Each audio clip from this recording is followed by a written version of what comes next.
Hello, this is Dennis Hancock, the Forage Extension Specialist at the University of Georgia. This is the second part in a series entitled Bermudagrass Management for Improved Production and Stand Maintenance. In this section, we're going to be highlighting fertilization needs for production and nitrate accumulation in Bermudagrass. This is a slide that illustrates the nutrient removal per acre of Bermudagrass hay and corn silage for a given year. This is assuming a 6 ton per acre yield of Bermudagrass and 30 tons of corn silage on a wet basis. What you can see here is, again, as it was illustrated in part 1, Bermudagrass has a very high nutrient removal rate. It's actually higher than corn silage in many of these nutrients.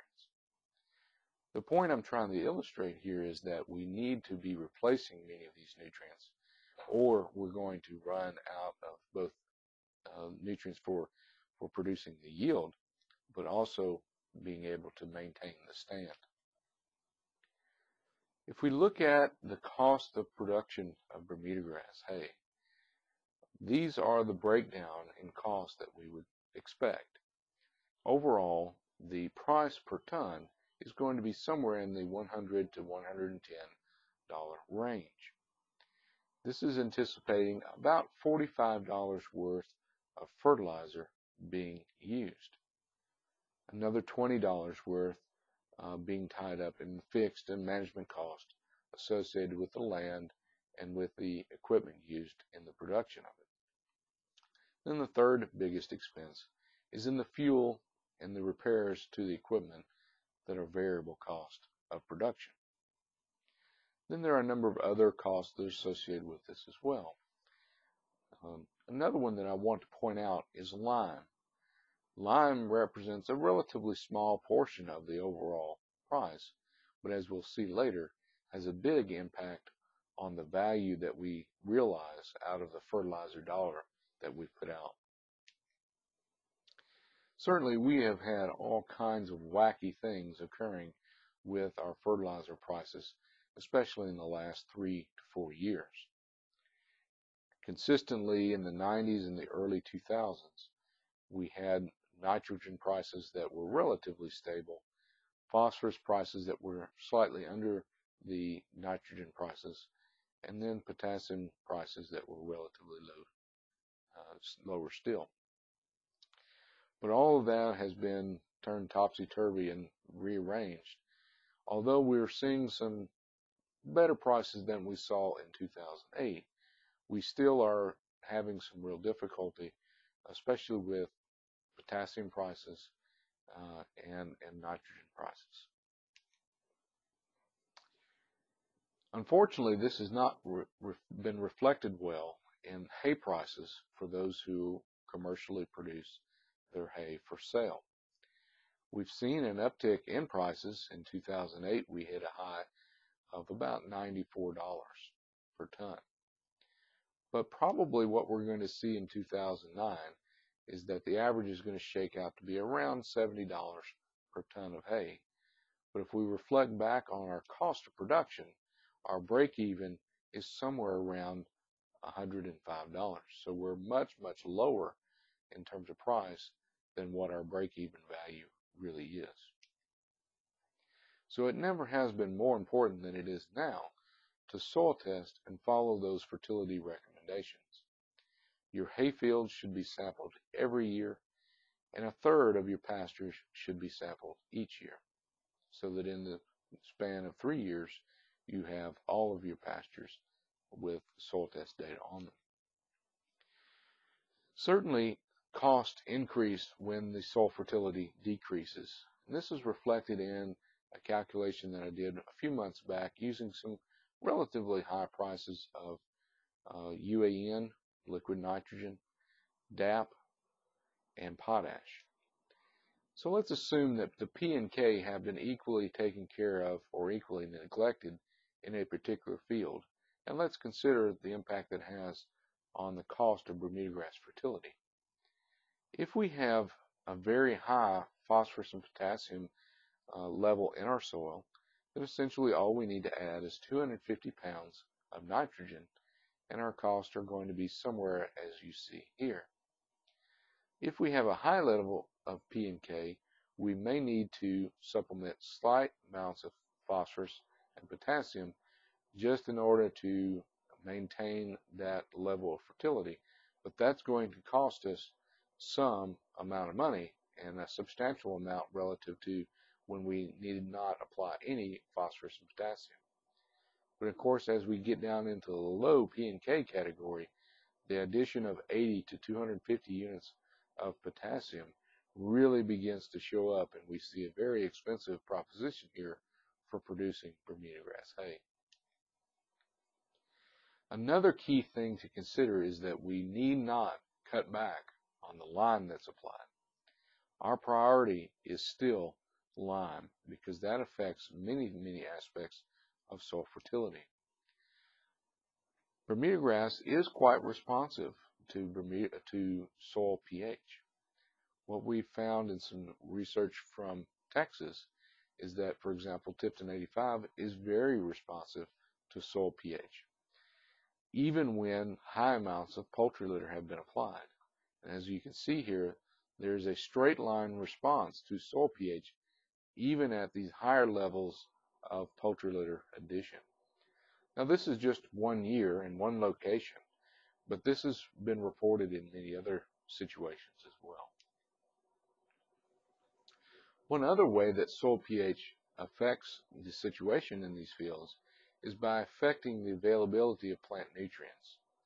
For example, you can see in this graph on the left that as soil pH declines from 6.5 or so down to about 5.5, we see a dramatic difference in the availability of nitrogen, phosphorus, potassium, and many of these other nutrients as well. So let's put some numbers to that. A difference of soil pH of 5.6 versus 6.2 can have a critical effect on the cost of our fertility situation, because what happens is it decreases that efficiency.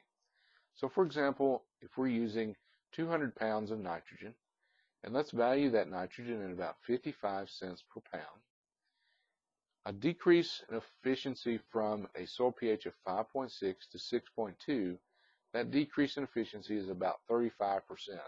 So going from about right here down to right about here is about a 35% decrease in efficiency. This boils down to about a $39 decrease in value that we're not realizing out of that nitrogen that's been applied.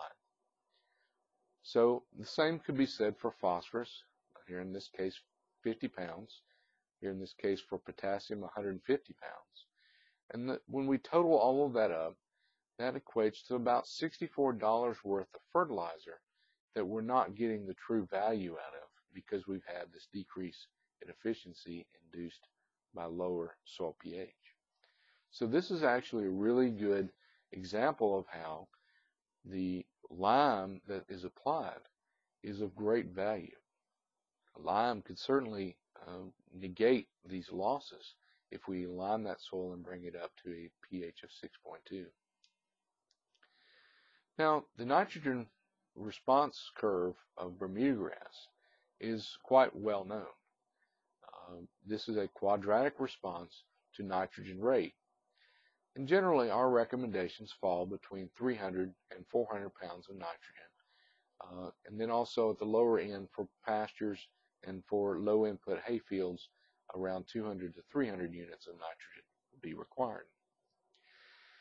Now this line is actually the representation of 19 different site years and different experiments that were used to populate this line.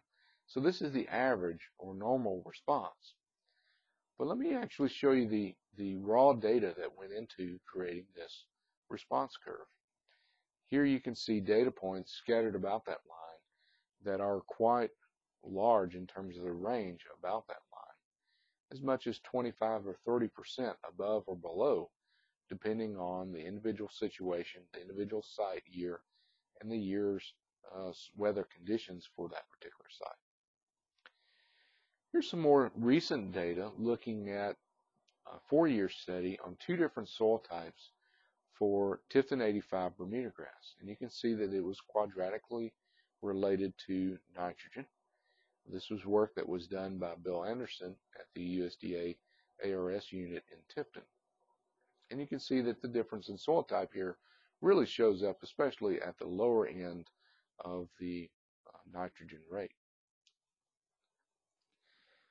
The other nice thing, or the other interesting thing that we see in response to nitrogen addition is the effect that it has on crude protein. Crude protein does increase as nitrogen rate increases in all of our forage grasses, and especially in our Bermuda grasses. And here we can see a prime example of that. But again, we see some major differences between individual soil types in the capability of it producing protein in that forage. One of the strategies that we recommend for nitrogen application is to split that nitrogen over the course of many applications throughout the year. So if we look at the long-term research that's been conducted on this, we see an average increase of about 1,200 to 2,400 pounds per acre. That's usually about a 5 to 10% increase in yield over the long term. This increases the nutrient use efficiency, or nitrogen use efficiency in this case, by 25 to 30%. This is especially important under extremes such as leaching, volatilization, a late winter freeze, or a prolonged drought. So if we think about the cuttings of Bermuda grass, in this case we have illustrated 4 cuttings of Bermuda grass with the calendar months here on the x-axis and the regrowth rate. Here we have the first cutting taken maybe in mid to late May, a regrowth made, a regrowth cutting taken in early June to mid-June, and then one in July and August, and then the last cutting of the year grown up well into September. So if we split the total recommended nitrogen application among those 4 cuttings, we would apply one immediately prior to green up, usually around tax day, April 15th, and then one after each subsequent cutting except for the last cutting. So here we've applied at green up after the first cutting, after the second cutting, and then after the third cutting. And then nothing has been applied here after the last cutting has been made, because the crop is no longer growing after the last cutting was made. Another strategy that is frequently used, although it has some amount of risk associated with it, is splitting those nitrogen applications into 2, one green up application and one after the second harvest. Now here we have a larger amount of nitrogen available at any one time at this early phase and in the after the second cutting, but we may actually have a nitrogen deficit here for the second cutting and the last cutting of the year. Still, yet another common practice is to apply a large amount of nitrogen all at green up. This is a very common strategy for those who use poultry litter. But unfortunately what happens is we end up with a tremendous amount of nitrogen available in the first cutting or 2, but as time goes along, that nitrogen availability goes down and it limits yields in those later cuttings. There's also another problem with this, in that it can induce toxic levels of nitrates. If we look at a dry year versus a wet year, we see a very similar type of curve in response to nitrogen rate. But sometimes what happens here is that we have a difference in the amount of yield that has been given to us by that extra nitrogen that we've applied. So in this case, in a dry year, we may only get maybe a ton to 2 tons worth of additional yield for every 100 extra pounds that we put on here. But in a wet year, we may get 4 extra tons from that same 100 pounds of nitrogen. And certainly as we go out further into the nitrogen rate, higher nitrogen rates, we quickly run out of water in a dry year, and additional amounts of nitrogen may no longer be necessary. So what happens to the nitrogen concentration in the crop, and particularly the nitrate concentration in the crop? So here we have an example, one growth period. So the plant begins to grow and grow and grow, enters this linear phase of growth, and then begins to slow as right before we get ready to cut.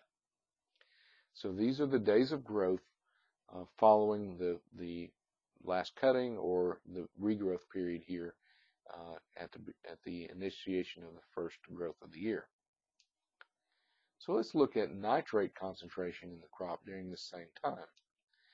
What we generally see is that high concentrations of nitrates build up very early, and about halfway through this cycle, they begin to decrease and thin out because the plant is actually growing out of and thinning out and diluting the nitrate concentration because there's more of the crop there. So what happens, of course, is that the nitrate concentration continues down. Now, the reason we're concerned about nitrates is that if we get above about 4,500 parts per million of nitrates in the forage, we run into some problems where it may be limiting our production of our animals. For example, pregnant animals, growing animals may have great difficulty acclimating to high levels of nitrate in their forage. We oftentimes think of nitrate toxicosis as being a problem that's acute. In other words, we see an animal die because of it, or we have a real abrupt change in animal performance. But sometimes nitrate toxicosis can achieve subclinical levels. In other words, an open cow, for example, may come up open for an unexplained reason. We may have lower milk production or lower gain for some of our animals for some unexplained reason. So let's scale down this curve a little bit and look at the differences between what we would recommend and the influence it has on nitrate concentration in the crop versus other nitrogen application strategies. So the line now represents what we would recommend in terms of 4 split applications of nitrogen throughout the year. And here I'm going to draw in a 4,500 parts per million line, the line at which we'd rather not go above to avoid any kind of risk of nitrate toxicosis. If we apply twice the recommended rate, or in other words, if we're applying half of the nitrogen at the green up application or half of it after the second harvest, we may run into a situation like this. It may go above that line for a short period of time, but as long as the crop continues to grow, it will come back down below the risk line. However, if we put on a high amount of nitrogen fertilization, for example, in this case, 3 times the recommended rate, we may end up well above that line for a substantial amount of time during that growth period, and may actually just hover about that line even toward the end of that growth period. So what happens if right in the middle of this growth period we succumb to drought? Well, that crop never has a real chance to thin out that nitrate concentration, so we maintain that peak level there. And so this is what has happened in a few years where we've had drought and we've had very, very high levels of nitrates observed in our Bermudagrass crop. So let's take a look at some of that historical influence. Here we see the drought ratings, the percent of Georgia that was in a severe or worse drought or extreme or worse drought in the period of time of July 1, 2003 through July 1 of 2009. So what you can see here is that in the summertime of 2008, we had a severe drought. In 2007, as many of you will recall, we had an extremely dry season there. But the 4 preceding summers basically were without abnormally high levels of drought, at least for no extended period of time, except for maybe here in July of 2006. So for the most part, they were relatively normal in terms of growing production years with respect to dry weather. So what we saw as an average nitrate concentration in 2003 through 2006, those more normal years, was an average parts per million of 512 parts per million in that forage. In 2008, a severe drought, but not quite as severe as it was in 2007, we saw about 626 parts per million as an average. In 2007, the average jumped to nearly 1,200 parts per million, twice what we saw in the normal years of 2003 and 2006. Now, the breakdown of these into the different categories, those of low risk, those in moderate risk of, for example, creating problems with subclinical nitrate toxicosis, and those in high risk of creating nitrate toxicosis, varied from year to year as well. In the more normal years of 2003 through 2006, we see that about 8.5% of the samples will be coming back in the high risk category in this instance.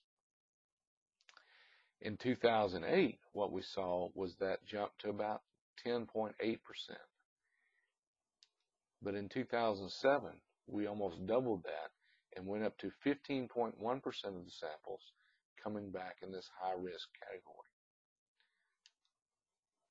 There are additional questions that we have about the influence of nitrates on Bermudagrass forage production.